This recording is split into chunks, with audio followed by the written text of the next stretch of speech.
تجد له وليا مرشدا ونشهد أن لا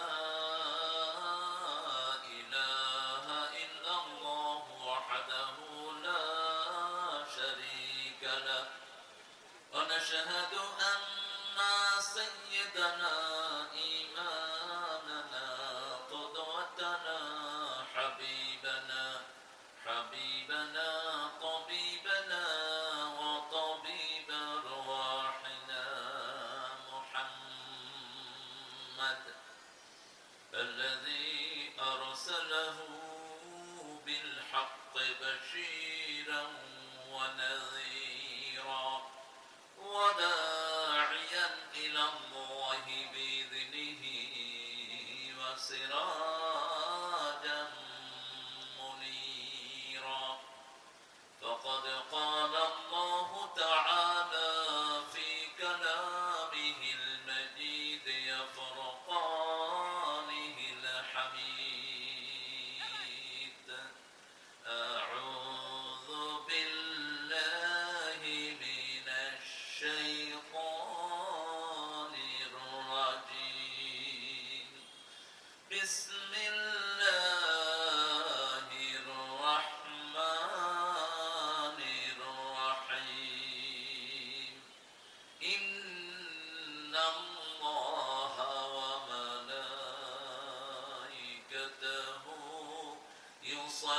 يصلون على النبي يا أيها الذين آمنوا صلوا عليه وسلموا تسليما اللهم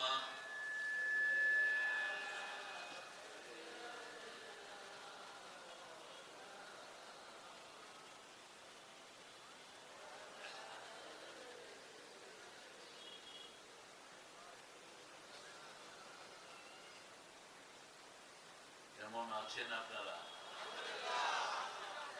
আলহামদুলিল্লাহ।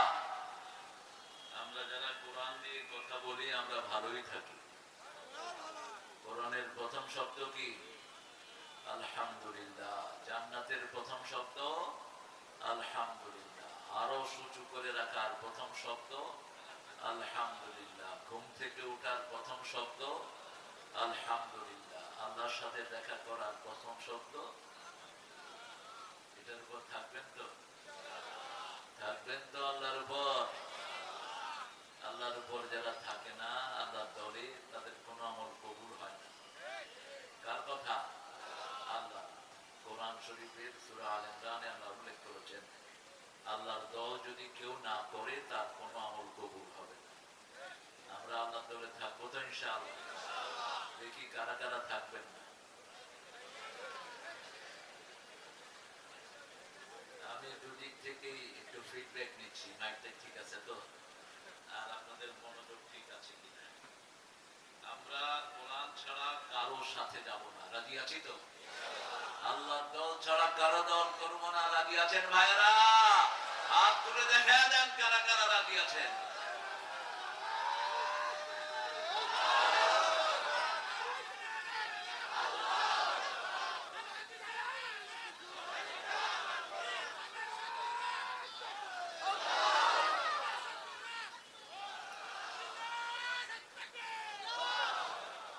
সবাইকে কবুল করুন। কবরে যেতে হলে আল্লাহর দল ছাড়া উপায় নাই। আমরা তো বলি বিসমিল্লাহি ওয়া আলা মিল্লাতি রাসূলিল্লাহ। তো আল্লাহর দল না করলে আপনি কেমনে মিল্লাতে রাসূল হবেন? আপনি যদি আল্লাহর দল না করেন, বলতে হবে বিইসমিশ শায়তান মিল্লাতে লেলি, বিইসমিশ শায়তান মিল্লাতে উমুক খেতা। ঠিক কি না? আমরা তিনটা দোয়া পড়ে সামনের দিকে অগ্রসর হব ইনশাআল্লাহ। একটা দোয়া রাসূল পড়তেন সাল্লাল্লাহু, জমিন থেকে আরশ পর্যন্ত সবগুলো রহমতের দুয়ার আল্লাহ খুলে দেন। পড়েন আল্লাহু আকবার কবীরা আলহামদুলিল্লাহি কাসীরা সুবহানাল্লাহি বুকরাতাও ওয়া আসীলা। এই দোয়াটা পড়লেই আরশ পর্যন্ত সবগুলো দোয়া করে দেন কে? দ্বিতীয় দোয়া একবার পড়বেন কিয়ামত পর্যন্ত সওয়াব লেখা হবে। সুবহানাল্লাহ, বেশি সুবিধার হলো না। শুধু 5 ব্যক্তি সওয়াবটা পাবে না। কয় ব্যক্তি? 1 নাম্বার বেনামাজি।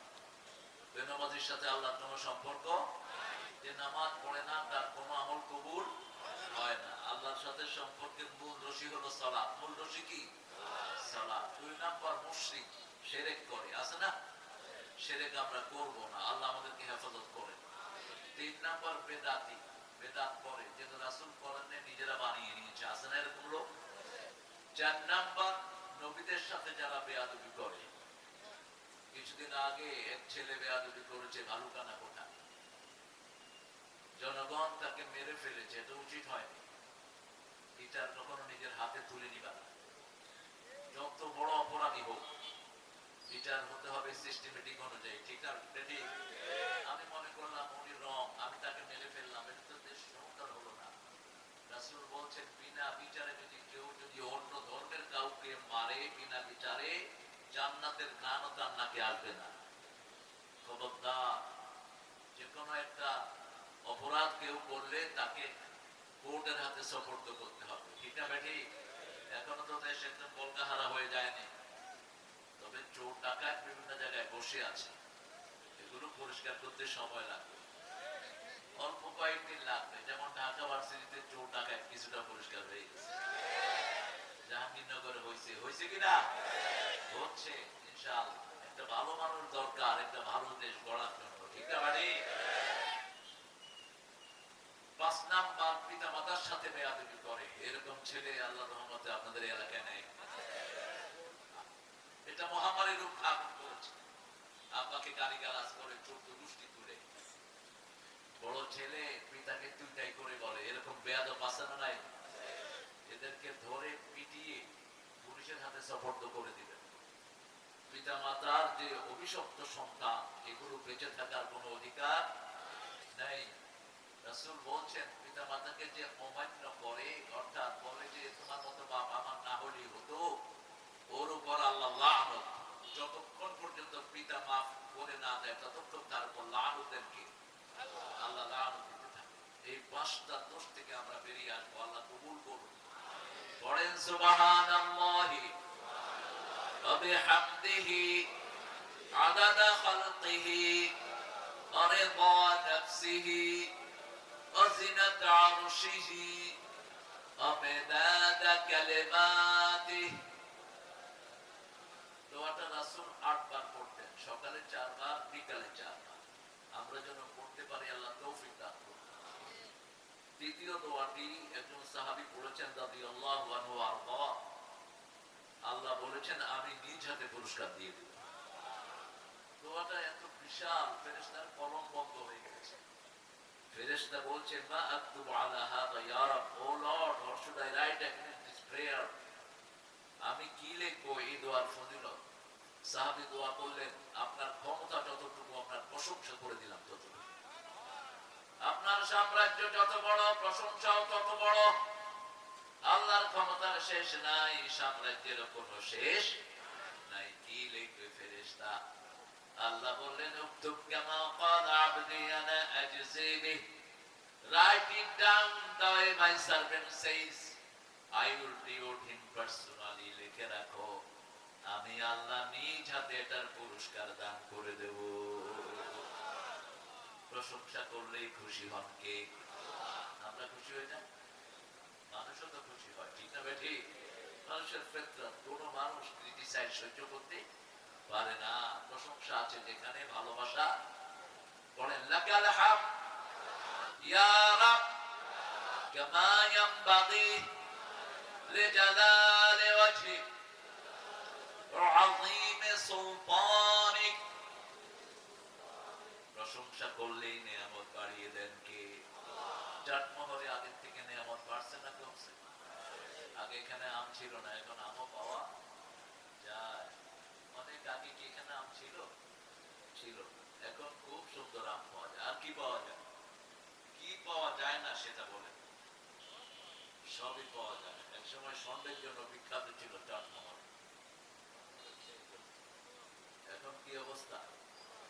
হ্যাঁ, যত স্বর্ণ ব্যবসায়ীরা আছেন আল্লাহ তাদেরকে ইসলামের জন্য কবুল করুন। স্বর্ণ ব্যবসায়ের মধ্যে 2 নম্বরই বেশি না কম? আরে 2 নম্বর কোথেকে আনে, কোথেকে বেচে, কোনো ঠিক ঠিকানা নেই। বালুচর ছোট শালিকার পবিত্র কবরস্থানের মাইয়াতের মাইয়াত আমওয়াত দিবেন, মৃতদের মৃত সমূহের খায়ের রুহের মাগফিরাত কামনা লক্ষ্যে 17তম 2 দিন ব্যাপী তাফসীরুল কোরআন মাহফিল সরকারি রাজা চন্দ্রনাথ বাবু শম্ভুনাথ মডেল পাইলট বিদ্যালয় বালুচর খেলার মাঠ চাটমোহর। আজকের প্রধান অতিথি সভাপতিত্ব করার কথা ছিল প্রফেসর আব্দুল মান্নান, সাবেক পৌর মেয়র, সভাপতি বালুচর শালিকা জামে মসজিদ ও কবরস্থান কমিটি। অসুস্থ, আল্লাহ তাকে শাফা নসিব করেন। রোগ দিয়ে আল্লাহ তার জীবনের গুনাহগুলো মাফ করে দেন। আরো আসতে বলেন আমিন। আরে ভাই, দোয়াটা তো আপনি করলে আগে আপনার জন্য কবুল হবে, বলেন আমিন। স্বার্থ আছে যেখানে আমরা আছি সেখানে আল্লাহ মানুষকে সওয়াব ছাড়া কিছু দেন না। বলছে অন্যের জন্য দোয়া করবা, আগে সেই দোয়া আমি তোমার জন্য কবুল করে নেব।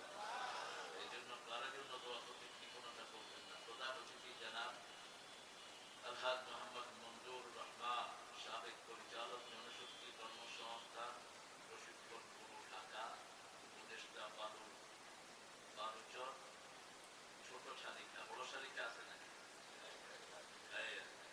শালি খা শালি খা কি নাম দিয়েছেন আপনাদের? শালিরে খেবেন, শালিরে ছেড়ে দিবেন, ওদের পর্দায় রাখবেন, দেখছে শালি। আমাদের মঞ্জুর সাহেব অসুস্থ, জানার জন্য আমরা দোয়া করছি। আল্লাহ তার প্রকৃতিটাকে ভালো করে দিন, আল্লাহ তার সারা জীবনের ভালো আমলগুলো কবুল করেন। আপনি অন্যের জন্য দোয়া করবেন, তাহলে অন্যরা আপনার জন্য দোয়া করবে। সবচেয়ে বেশি দোয়া করতেন রাহমাতাল লিল। এই জন্য সারা পৃথিবীর দোয়াতে ওনার নাম আছে না নাই? সারা পৃথিবীর দোয়াতে ওনার নাম আমরা সামিল করে নিয়েছি। গতকাল প্রধান অতিথি ছিল প্রধান আলোচক হাফেজ মুফতি আমির হামজা কুষ্টিয়া, আমার অত্যন্ত আদরের স্নেহের, খুব সুন্দর কথা বলে। আশা করি আমরা তার আলোচনা শুনেছি এবং আমল করবো। আল্লাহ তৌফিক দান করুন।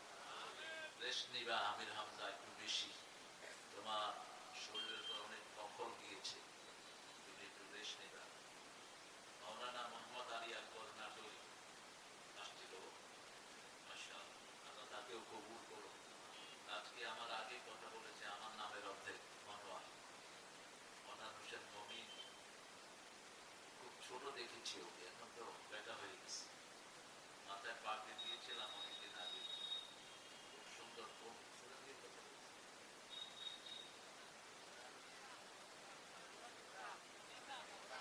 সূরা নিসা, স্টেজের লোকেরাই কইতে পারে না, কি শুনছি তো? হ্যাঁ, আপনারা শুনবেন মনোযোগ দিয়ে। সূরা নিসা, গতকালকে যিনি মারা গেছেন উনি কি? নিসা, উনি হলেন ইমরা। একজন হলো ইমরা আর বহু হলো নিসা। খালেদা জিয়া চলে গেছেন, আল্লাহ তাকে মাফ করে দিন। তিনি আলেমদের জন্য কেঁদেছেন অনেক, সেজন্য আমরা কোরআনের মাহফিল থেকে তার জন্য দোয়া করছি। আমাদের অনেক ভাই এখানে এসেছেন, বিশেষ করে ওলামা হযরত নিচে বসে আছেন অনেকেই, আমার ওস্তাদ সমতুল্য এসেছেন। আমাদের প্রিয় স্যাররা, প্রাইমারি হাই স্কুল কলেজ ইউনিভার্সিটির স্যার, বিভিন্ন পেশায় জড়িত আবার বৃদ্ধা বনিতা পর্দার মা বোনেরা এসেছেন, হিন্দু সম্প্রদায়ের প্রিয় ভাই বোনেরা, যাদের কথা দীর্ঘ সময় ধরে আল্লাহ কোরআনে বলেছেন, আলহামদুলিল্লাহ। তাদের কথা প্রত্যেকটি কিতাবে পাওয়া যায়। মূর্তির সাথে যারা সম্পর্ক রাখে তারা তাদের কিতাবীয় ঘৃণিত লোক। এটা মনে রাখবেন প্রিয় হিন্দু ভাই বোনেরা, আপনাদের কিতাবগুলো আপনারা পড়বেন। আপনাদের 7টা কিতাব যদি আপনারা পড়েন, আপনারা নিজের অজান্তেই পড়বেন লা ইলাহা ইল্লাল্লাহু মুহাম্মাদুর। আবার আপনাদের শ্লোকগুলো তো বলা আছে, ঋগ্বেদ, অথর্ববেদ, যজুর্বেদ, কল্কি, পুরাণ, মহাভারত, গীতা, এগুলোতে বলা আছে যার শেষ কালেমা হবে লা ইলাহা ইল্লাল্লাহ, তার চিরস্থায়ী জীবন সুখের হয়ে যাবে। এই কথাটা ওনাদের ঠাকুররা তাদেরকে বলে দেয়। আমার রাসূলও বলেছেন তাকিনু মাউতাকুম বিল কালিমাত, যখন কোন মুমূর্ষ রোগী দেখবা তার সামনে পড়ো লা ইলাহা ইল্লাল্লাহ, লা ইলাহা ইল্লাল্লাহ মুহাম্মাদুর রাসূলুল্লাহ সাল্লাল্লাহু। এই কালেমা যদি কারো শেষ কালেমা হয় তার সব গুনাহগুলো মাফ করে দিবেন কে? আল্লাহ। আমরা যেন এটা সব সময় পড়তে পারি, আল্লাহ তৌফিক দান করুন। হিন্দু ভাই বোনদেরকে বলবো, আপনাদের জন্য আমাদের হৃদয় জায়গা আছে। আমরা মানুষ হিসেবে আপনাদেরকে শ্রদ্ধা করি, ভালোবাসি। এই জন্য আপনারা দেখেছেন গত 14 মাস এই ফ্যাসিস্ট সরকার উঠে যাওয়ার আজকে কত মাস? 13 মাস। এই 13 মাসে কোন হিন্দু ভাইয়ের উপর কোন আক্রমণ আমরা হতে দিই? এটা আমরা টুপি দাঁড়িয়ালারা ঠেকিয়েছি, ঠিক না ঠিক? আপনারা মনে রাখবেন, কোরআন সবাইকে শান্তি দেয়। আল্লাহর আকাশ যেমন সবাইকে সমানভাবে আলো দেয়, আল্লাহর আইনও সমান শান্তি আপনাদেরকে দান করবে। যতদিন ভারতে কোরআন প্রতিষ্ঠিত ছিল, কোরআনের শাসকরা ছিল, মুসলিম শাসকরা ছিল, কোন একজন হিন্দু ভাইও না খেয়ে মরে নেই। আর আজকে বহু হিন্দু ভাই ডাস্টবিন থেকে খাওয়া পুড়িয়ে খায়। আজকে মানবেতর জীবন যাপন করে এরকম বহু হিন্দু ভাই বোন আছে না নাই?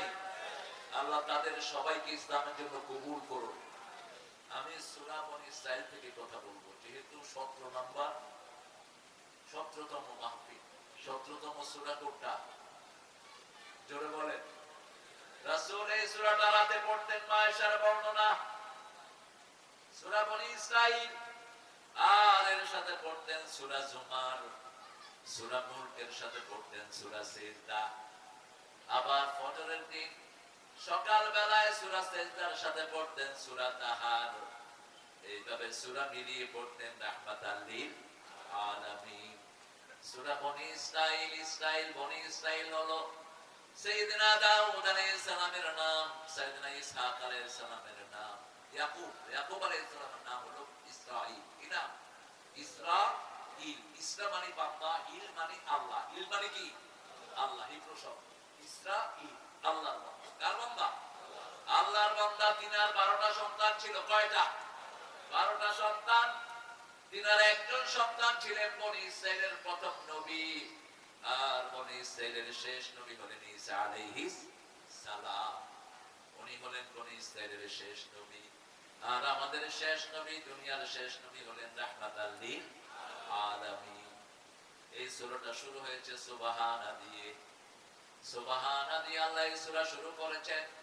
রাসূলের সফরের বর্ণনা দিলেন, মেরাজের বর্ণনা। আল্লাহ নিজেই পড়ছেন সুবহানা। তার মানে হলো এটা কত বড় সফর ছিল। এই সফরটা না হলে বিজ্ঞানের কোনো আবিষ্কার হতো না। এই সফরটা না হলে ইলেকট্রিক বাতি পেতাম না, মাইক পেতাম না, কিছুই পেতাম না।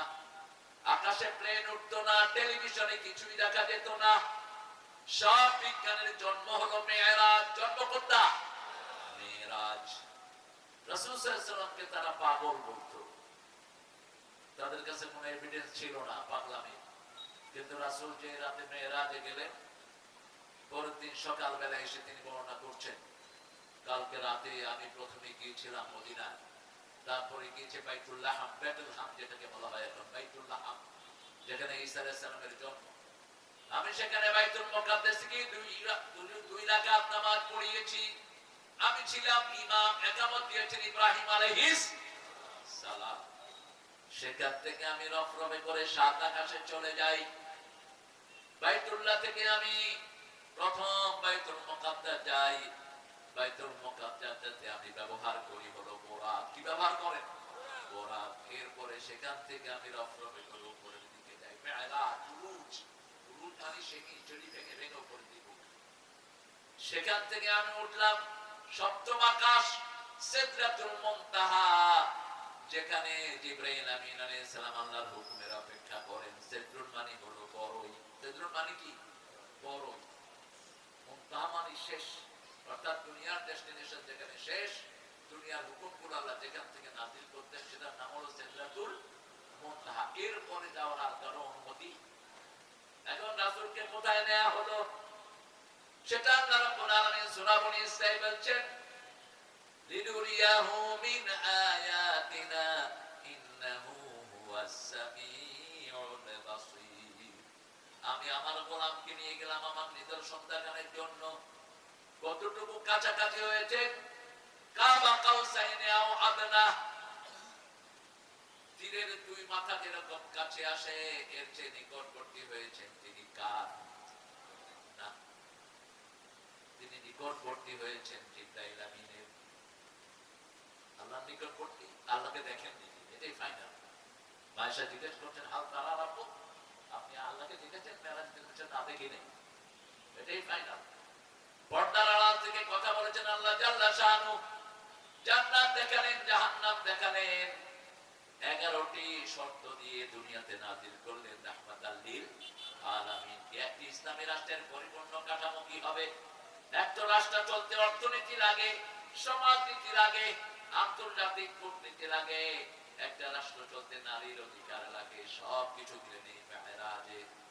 আল্লাহ রাব্বুল আলামিন সেটার বর্ণনা দিচ্ছেন সুবহানাল্লাযী, পড়েন সুবহানাল্লাযী আসরা বিআবদিহি লাইলাম মিনাল মাসজিদিল হারাম ইলাল মাসজিদিল আকসাল্লাযী বারাকনা হাওলাহু লিনুরিয়াহু মিন আয়াতিনা ইন্নাহু হুয়াস সামিউল বাসীর। মহাপবিত্র সেই আল্লাহ, সুবহানা। সুবহানা বললেই সবচেয়ে খুশি হন কে? একজন সাহাবী রাসূলের কাছে এসে বললেন, ইয়া রাসূলুল্লাহ, আপনি আমাকে 4টা অক্ষর শিখিয়ে দেন, কয়টা কালেমা শিখিয়ে দেন যেটা শুনলেই আল্লাহ বেশি খুশি হয়ে যায়। রাসূল শেখালেন, পড়ো সুবহানাল্লাহ, আলহামদুলিল্লাহ, লা ইলাহা, আল্লাহু আকবার। এই 4টা তিনি শিখলেন। মসজিদে নববীর দরজার কাছে গেলেন, গিয়ে ফিরে আসলেন, মনে মনে বললেন, আরে 4টা শুধু আল্লাহর জন্য, আমার জন্য কি হলো? রাসূলের কাছে ফিরে আসলেন, ইয়া রাসূলুল্লাহ মাবি ওয়াসফি, আমার জন্য কি? এই 4টা তো আল্লাহর জন্য। এবার রাসূল বললেন, যখন তুমি বলো আল্লাহু আকবার, আল্লাহ বলেন ঠিক বলেছো। যখন তুমি বলো আলহামদুলিল্লাহ, আল্লাহ বলেন ঠিক বলেছো। যখন তুমি বলো লা ইলাহা ইল্লাল্লাহ, আল্লাহ বলেন ঠিক বলেছো। তখন তুমি বলো আল্লাহু আকবার, আল্লাহ বলেন ঠিক বলেছো। এরপরে যা দোয়া করবা কবুল করে নিবেন কে? নামাজের ভিতরে আমরা বলি আল্লাহু আকবার, রুকুতে যাই আল্লাহু আকবার, সিজদায় যাই আল্লাহু আকবার, সিজদা থেকে বসি যখন বলি আল্লাহুম্মা গফিরলি, বলেন আল্লাহুম্মা গফিরলি ওয়ারহামনি ওয়ারযুকনি ওয়াহদিনি ওয়াজবিরনি ওয়াফনি। যখনই আমরা আল্লাহু আকবার বলে এই দোয়াগুলো করি, আমাদের সব দোয়া কবুল করে নেন কে? বলবেন তো এইগুলো? বলবেন তো? আফসোস করবেন, জান্নাতে যাওয়ার পরে জান্নাতীদের একটা আফসোস থাকবে, কেন আমরা অবসর সময় আল্লাহ জিকির করে কাটালাম না। রাসূলকে জিজ্ঞেস করা হলো সাল্লাল্লাহু আলাইহি সাল্লাম, কিয়ামতের ময়দানে বান্দা, কোন বান্দা আল্লাহর সবচেয়ে কাছে হবে? কোন বান্দার উপর আল্লাহ সবচেয়ে বেশি সন্তুষ্ট থাকবেন? রাসূল সাল্লাল্লাহু আলাইহি সাল্লাম বলেন, আয-যাকিরিনা লিল্লাহি কাসীরা ওয়ায-যাকিরাত, যারা উঠতে বসতে চলতে ফিরতে আল্লাহর জিকির করেছে, তারা আল্লাহর সবচেয়ে কাছে হয়ে যাবে। আল্লাহ আমাদেরকে জিকির করার তৌফিক দান করে। পার্লামেন্ট নির্বাচন খুব অত্যাসন, আমরা নির্বাচন সুন্দর করে হোক এটা চাই, ঠিক কিনা? তবে আমরা চাই যে পার্লামেন্টে যাক, বিএনপি যাক, জামাত যাক, যারাই পার্লামেন্টে যাবে কোরআনের বাইরে পার্লামেন্ট চলতে দেব না আমরা। রাজি আছেন মুসলমান? হাত তুলে দেখা দাও।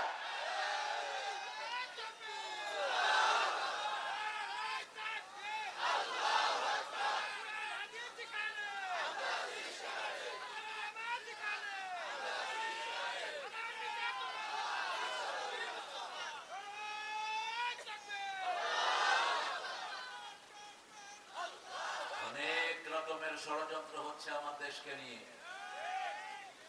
রক্ত আমরা দিয়েছি, আরো দেব, কিন্তু আমরা চাই কোরআনের আইন। আমরা কোন ব্যক্তিকে বিশ্বাস করি না, আমরা কিতাবকে বিশ্বাস করি, ঠিক না? এই পর্যন্ত যত ব্যক্তিকে আমরা দিয়েছি কেউ আস্থা রাখতে পারে নাই। অতএব আগামী দিন আমরা চাই জানতো আপনারা? আল্লাহ আমাদেরকে কবুল করুন। আরো জোরে আমিন। সুবহানাল্লাযী আসরা, আসরা বলা হয় রাতের কিছু অংশকে, বিআবদিহি লাইলা, রাতের মধ্যখানকে বলতেন আল্লাহ। সন্ধ্যার পর থেকে হলো আসরা, আর রাত একটু ভারী হলে আসার পরে গেলে হয়ে যায় লাইলা। কি হয়ে যায়? লাইল। লাইলা তো আমরা চিনি আলিফ, লাইলা কি আলিফ, এটা কি? এটা হলো নাটক। এটা কি? নাটক। একটা মিথ্যা গল্প বানিয়েছে তারা। হাজার রজনী, আলফ, হাজার রজনী, যেমন লাইলি মজনু, কিচ্ছু নাই, বাস্তবে নাই। কিন্তু এটা একটা উপখ্যা। একটা নাটকের শক্তি, একটা লেখার শক্তি কতটা শক্তিশালী হতে পারে দেখেন। লাইলির জন্য মজনু অপেক্ষা করত, লাইলির কুটটা যেখান দিয়ে হেঁটে যাইত এখানে মজনু চুমু খেত। এসব বহু কল্প কাহিনী। আবার আমাদের নজরুলও সেগুলোকে তার লেখা নিয়ে আসছে। গায়েছে যেমন লাইলি লাগি লোবিল মজনু খেতাব, তেমনি ফরহাদ শিরির প্রেমে ওলো দে